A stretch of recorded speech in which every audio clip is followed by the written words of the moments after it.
Eso que falta, el noticioso postmatutino prevespertino de FM La Tribu que te deja con ganas.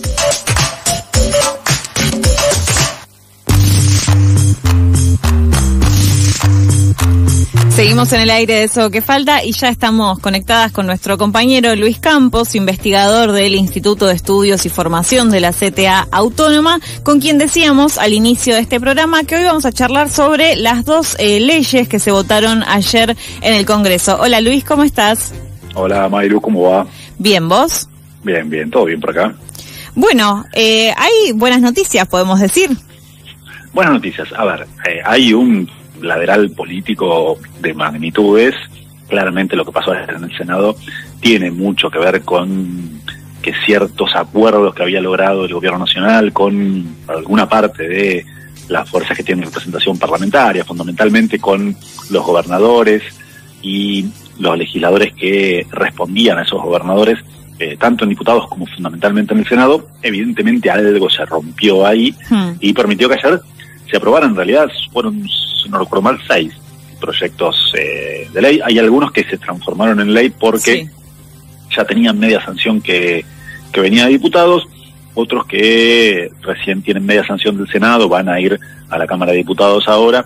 Proyectos que tienen que ver con distintas cuestiones, algunos con la distribución de recursos presupuestarios, 2 que impulsaban los gobernadores fundamentalmente, el reparto de los ATN, los adelantos transitorios de la nación y con la distribución del fondo, de un fondo que se crea con el impuesto a los combustibles. Digo, estas son cuestiones que no tienen necesariamente que ver con el contenido de la columna, pero sí hay 2 proyectos puntuales que están muy vinculados con la situación de los trabajadores y las trabajadoras, en este caso de los trabajadores y trabajadoras jubilados, porque ya venían con media sanción de la Cámara de Diputados un proyecto que establece un incremento de los saberes jubilatorios, y ahora en todo caso vamos a dar un poquito los detalles, y otro proyecto que impulsa la reapertura de la moratoria jubilatoria, es decir, de las normas que le garantizaban a aquellos trabajadores, trabajadoras que no tienen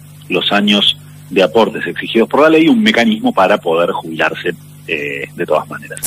Estos 2 proyectos venían con media sanción de diputados. Ayer el Senado los aprobó por mayorías muy importantes, con lo cual quedaron consagrados como leyes.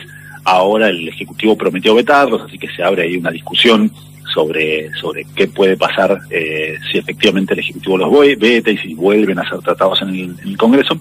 Pero lo cierto es que para los trabajadores y trabajadoras jubilados, el día de ayer fue una buena noticia. El día de ayer trajo 2 buenas noticias. Como les decía, el primer proyecto que aprobó el Senado ayer fue un proyecto que da un aumento por 2 vías. Por un lado, un aumento porcentual de las jubilaciones del 7,2%. Es un aumento que intenta compensar parte de lo que habían perdido los diputados con los cambios en la fórmula jubilatoria que se adoptaron, que se decidieron al comienzo de la gestión de la Libertad Avanza. En los empalmes los jubilados siempre pierden.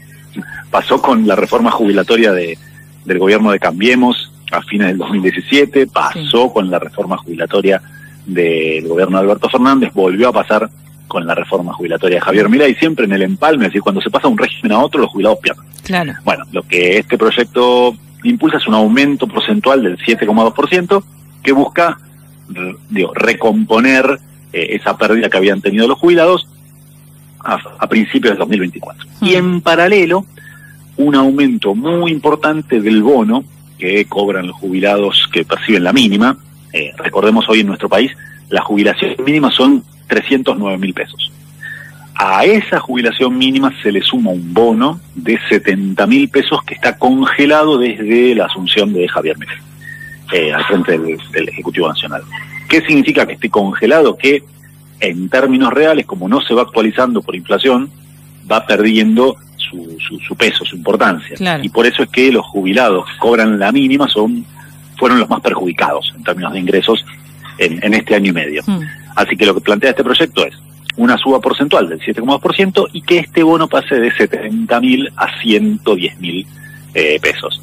En el bolsillo de un jubilado, una jubilada que cobra la mínima, va a pasar de cobrar 379.000 pesos, es decir, 309.000 más los 70 del bono que cobra en la actualidad, sí, a cobrar aproximadamente 440.000 pesos.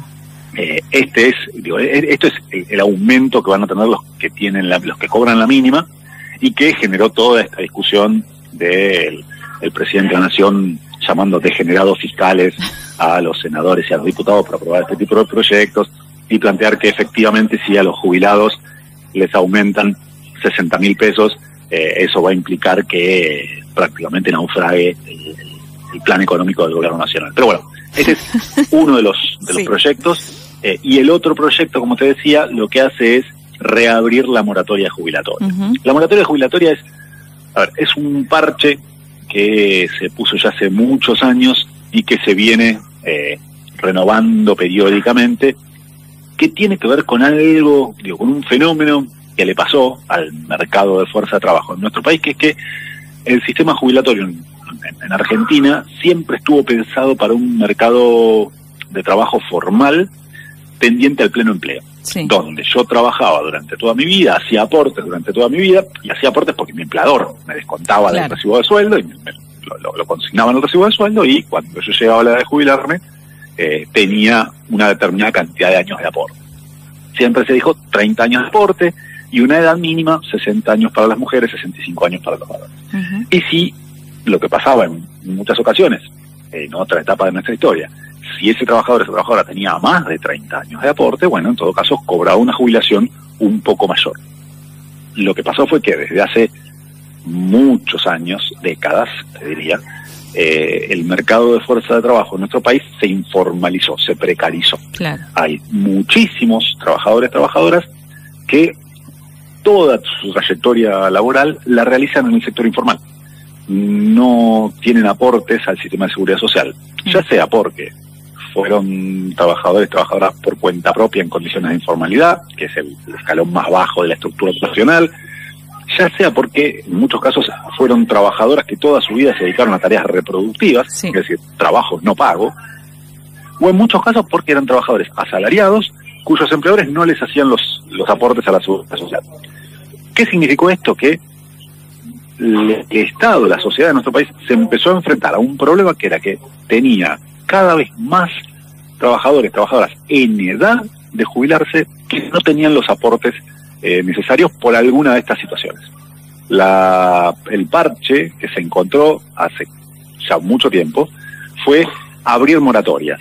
¿Qué permitían estas moratorias? Que esos trabajadores, esas trabajadoras compraran los de aporte. Claro. En muchos casos después de jubiladas, o sea, se jubilaban, empezaban a cobrar la jubilación y se les descontaba una parte de la jubilación para comprar esos aportes jubilatorios que les faltaban. Si yo tenía 10 años de aportes, tenía que comprar 20 años más. Si tenía 25 años de aporte, tenía que comprar 5. Bueno, esto permitió que se jubilaran millones de personas, sí, y son estos trabajadores, trabajadoras jubilados a quienes despectivamente desde el gobierno y desde muchos medios masivos de comunicación se menciona como los jubilados que no tienen aportes.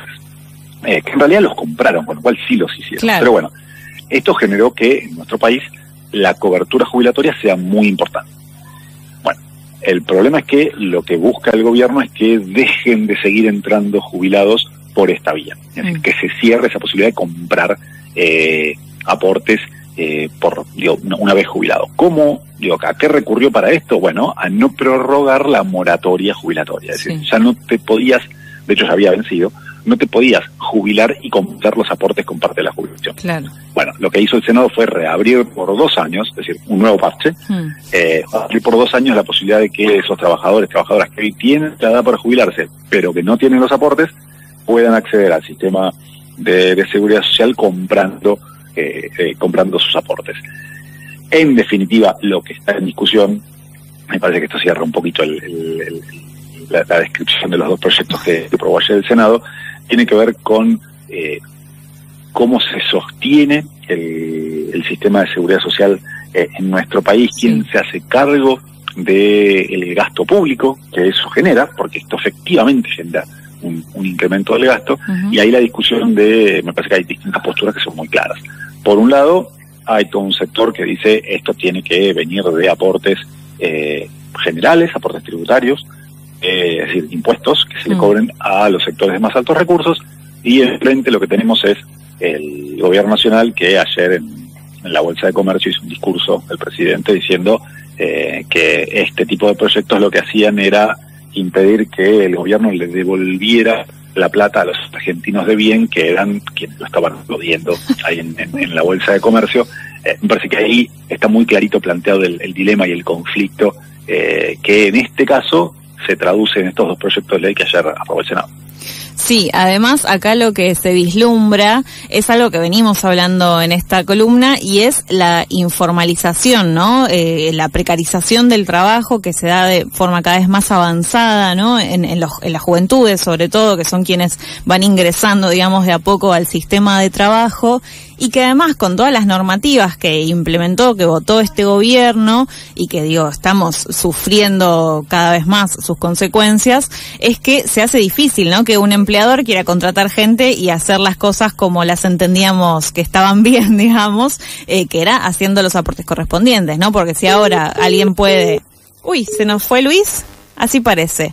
Bueno, decíamos que estábamos hablando sobre las dos normativas que ayer se convirtieron en ley, vinculadas al aumento a los jubilados, el 7,2%, y un incremento en el bono que venían cobrando, y además sobre la moratoria previsional, algo que ya estaba dado de baja recientemente, hace algunos meses, y que, como decía Luis, en verdad es un parche dentro del sistema previsional argentino. Y que con la moratoria igual lo que se intenta es compensar a aquellos y aquellas que no han podido, por diferentes motivos, ingresar a la jubilación en la edad que les corresponde y que de alguna forma entonces compraban esos aportes. Ahora parece que sí, nuevamente estamos conectadas con Luis Campos. No voy a hacer la pregunta que te estaba haciendo Luis porque, parece que hay algo que nos está pasando, así que voy a pasar a otra pregunta o a otra reflexión que podemos compartir respecto a una palabra clave que decías sobre la moratoria, ¿no? Y que funciona un poco a modo de parche de otros problemas vinculados al mundo laboral y que refieren a la informalidad, la palabra embrujada.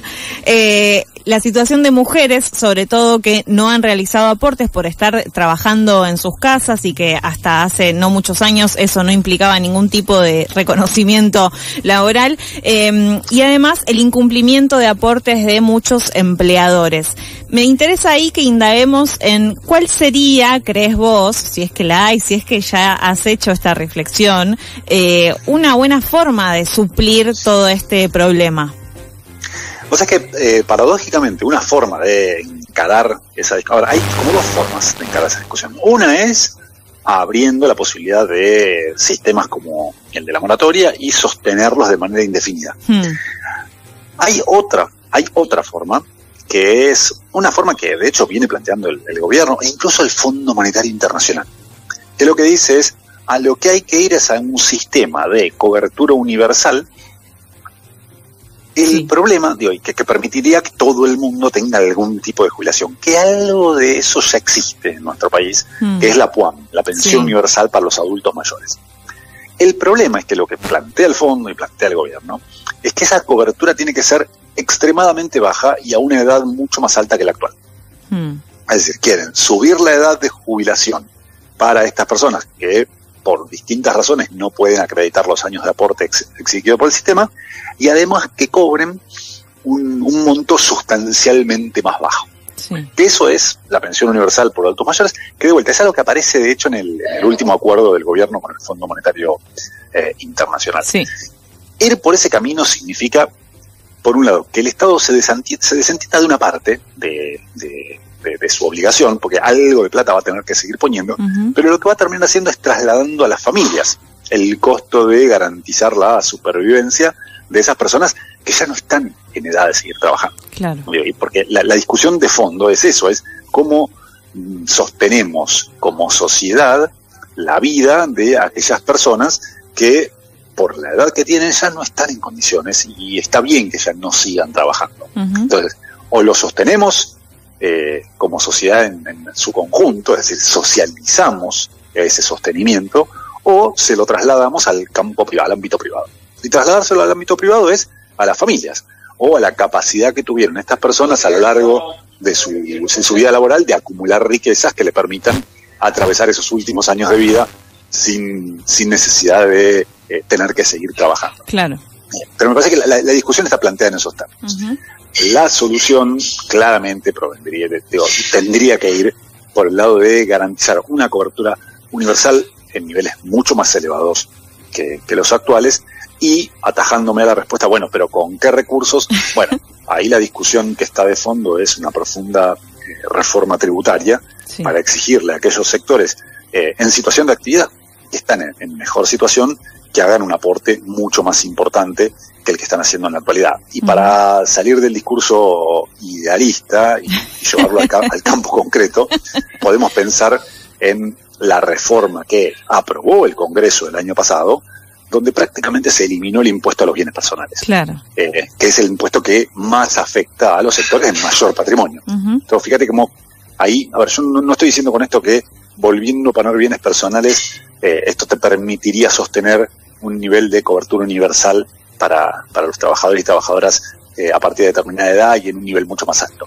Pero lo que sí es una señal muy clara donde me parece que esta idea de trasladar al ámbito privado el sostenimiento de la vida a partir de determinada edad se lleva muy bien con esta idea de eliminar los impuestos a los sectores de mayores recursos. Me parece que el camino debería ser precisamente el inverso. Sí. Coincido completamente con el análisis.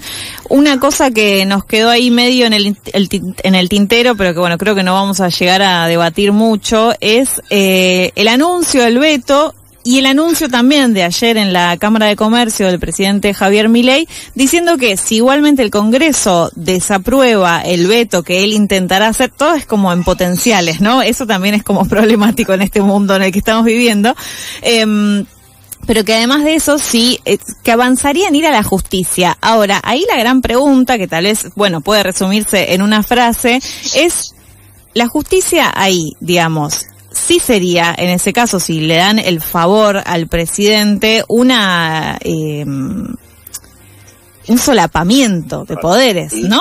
Te diría, lo de ir a la justicia es una ridiculez en términos técnicos. Después puede pasar cualquier cosa, pero en términos técnicos es una ridiculez porque lo que está planteando el gobierno es que la sesión de ayer fue inválida por cuestiones reglamentarias.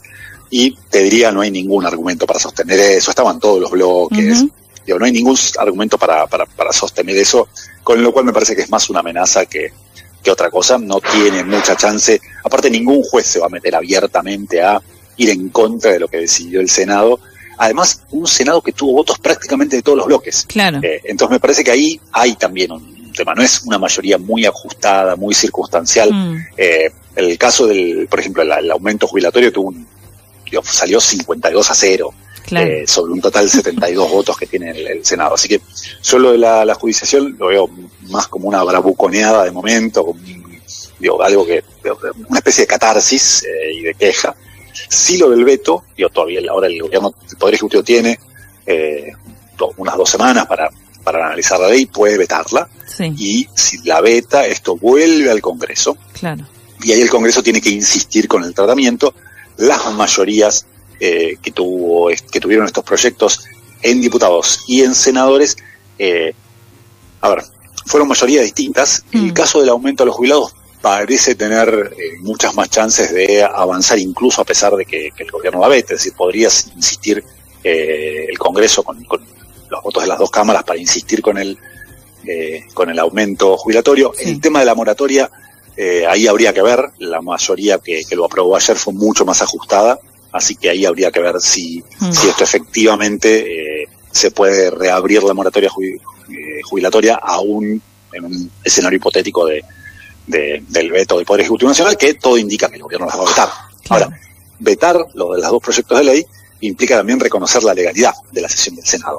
Porque si el gobierno considera que la sesión de ayer fue ilegal, entonces no tiene que vetarlo, tiene que directamente no aplicarlo, y ahí entraríamos en un terreno, en otra discusión que nos va a llevar claramente a un enfrentamiento de poderes, y me parece que va a ser un poco la tónica de acá hasta octubre al menos, cuando las elecciones podrán o no definir un nuevo equilibrio en el escenario político a nivel nacional. Luis, un placer como siempre charlar con vos. Nos encontramos en 15 días, espero que sin fantasmas en los cables y esas cosas locas que nos pasaron hoy. Dale, un beso grande, Malu. Abrazo. Pasó así Luis Campos, investigador del Instituto de Estudios y Formación de la CTA Autónoma, en su columna La Casta Sos Vos, en la que hablamos cada 15 días de cuestiones vinculadas al mundo